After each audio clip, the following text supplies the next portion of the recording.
से बाहर के चाल ह कमर हिला के त कहरत बवाल ह देखो देखो एकर गोरे गोरे गाल ह आदे के पताओ आदे किस्ता के माल ह आदे के पताओ आदे किस्ता के माल ह आदे किस्ता के माल ह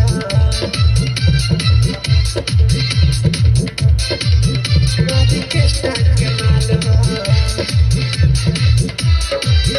आदे किस्ता के माल ह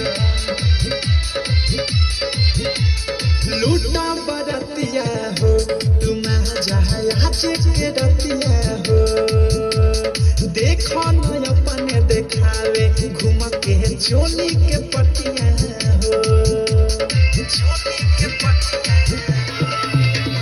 लूटा बरतिया हो तुम जहाज के रतिया हो देखो न अपने देखावे घूम के चोली के पटिया हो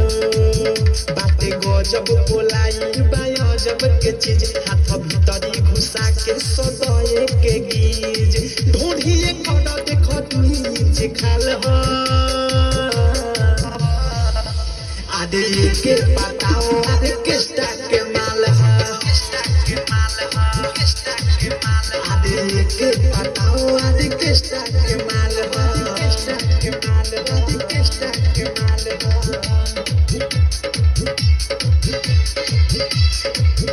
आदे किस्ता के माल है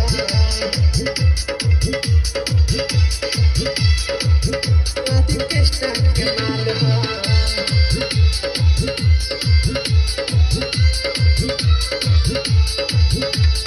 हिया रसीली हो कि सब के जल्दी न मिली हो डीजे पर कमर हिलावे ये कदर पवा कटीली हो सुन हिया रसीली हो कि सब के जल्दी न मिली हो डीजे पर कमर हिलावे ये कदर पवा कटीली हो कके चुमा चाटिए कच्ची खसावा भूले जाइब पुरन की के आई न याद देखी के फरमा के सभे बेहाल हो आदे के पताओ आदे किस्ता के माल है आदे के पताओ आदे किस्ता के माल है